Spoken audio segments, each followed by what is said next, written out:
We're going to be talking about building a house in the Philippines and my experience of it and property, things like that.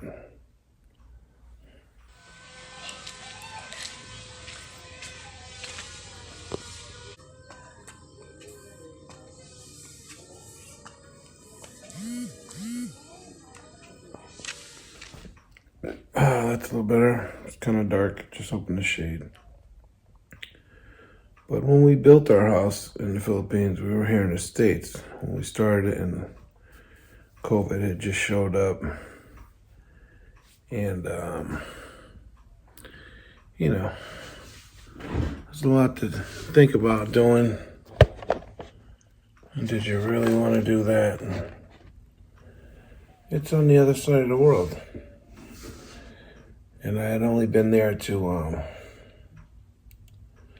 visit my wife the second time. The first time I met her in Hong Kong. But we sent most of our money to Western Union, to her mom and dad, for the payments for the workers, the carpenters. My wife's uncle built the house, him and his son, guys that worked with him. And one time we had 20 people working on the house, carrying cement up to pour the second floor. Then there's my question, my wife, do you need a building permit? Nobody ever had the answer. You'll find that out if you're dealing in the Philippines trying to get something done. It's hard to get an answer sometimes because we don't have patience here in the West. But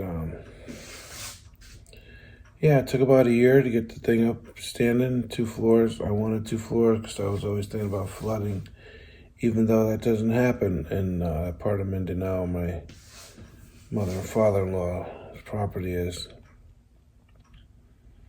And I was very excited about it. And I was so excited in knowing I had just retired and forgetting I had a son, a baby, and not thinking about my wife and her permanent resident card, and she could only be out of the country a certain amount of time. But I knew he'd have to come back and check in, but so far we spent over 1 million pesos on the house, at least $25,000. Hope I'm saying it right. And here we are adding tile floors, and we close our ceiling finally. But it's not something to be taken lightly, guys. If you're going to do this, make sure the property's right. Make sure the woman you're with is legitimate and she's not actually married to somebody else, or that's somebody else's property. The property we have isn't that big. Her dad gave it to her. Each kid is set out a little bit of property to do things on. My wife's the go-getter in the family of her siblings. I don't want to say nothing bad about that, but she's always worked OFW. But it's not an easy thing. We had, people send us videos so I could do vlogs on that. There's, maybe I'll put a link in the bottom of this video where you can see the house build and see what's going on. Her mother was a big help. And in that family, there's the grandma owns everything, sugarcane fields.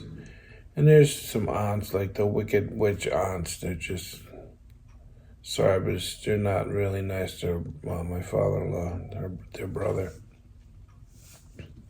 And he's actually a pain in the butt sometimes, but I have respect for them. And then we left during COVID, went there. Spent 1 year and 4 months in the Philippines, lived in a house for a while, lived in a subdivision home for a while. And the work continued in the house.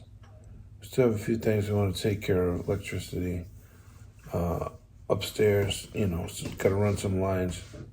But something to think about. As far as the building permit, I found that out over a year later. It was only like $500. But here in the States, you can't even start building without that. This was different. There you got to get it done. And her grandmother actually owned the street and sold it to the barangay, I believe. but they could still make you move stuff on that property if you don't get that paid. So it's paid. And it's a dream for Filipinos to build a house, especially the OFWs. They go overseas and send money back and build a house that they can't really live in, because when they come back home, they run out of money. They gotta go back overseas again. It's like a vicious cycle there. But it's a dream. Of course, everybody wants a house. Clean laundry right there. It's gotta be folded. But yeah, I keep saying, but you know, the people here, and I don't have a whole lot of friends. Oh, why'd you build a house there? You're never going back there. Your kids are never going to want to go there. Yeah, well, kiss my butt. We built it. My kids will do whatever they do when they get older. We have that in the subdivision. We're waiting to get the keys for that. They've been building it forever. And just getting things done, getting carpenters to actually do something you ask them to.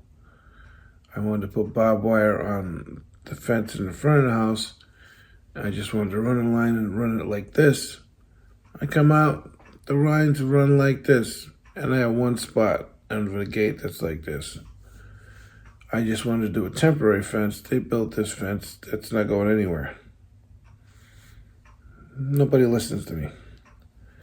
And I got upset so many times trying to get things done there. And one time, my father-in-law says, well, it's not like the West. If you get hired guys, they're not going to be here for a week to start working. And then I had railings put on the balcony going up our stairs. And one guy wanted to charge a lot of money because he saw I was an American. So we got rid of him. My father-in-law said, here, hide in your room while we show these other guys. And we got a good price on it. It's just the way it is. They see you, somebody from the West, and they'll raise the price on you. It's just the way it is. But anyways, make sure you have your P's and Q's together, guys. And be dedicated to it. Make sure you have a good relationship with your fiance, your future wife. And I would suggest K-1 visa. Don't go there and get married and stay there. I mean, I guess it depends. Yeah, so anyways, guys, just wanted to talk about building a house in the Philippines and our experience in that. And even today, when we get something done, I get upset about, I'm not getting the answers. Nobody's talking to me. My wife's talking to them on the phone. And now I wish I was over there, but a few other things we want to do to the house. And we were planning on going there for 6 months next year. But we've whittled it down to 1 month. And my wife can take a leave of absence here at her job. Then when we get back here, we're going to move out of this county and move towards Sugar Land over near Houston. It's a big Filipino community there. And take it from there. Guys, please hit the like button. It really helps out the channel. And enjoy your weekend. Hello guys, welcome to Claude Just Living in the Philippines. Guess what? I got a gift from the YouTube partnership. I got a free pizza from Domino's. Yay! Yay! Thank you, YouTube. Thanks for watching our channel. Thank you. It's going my nose.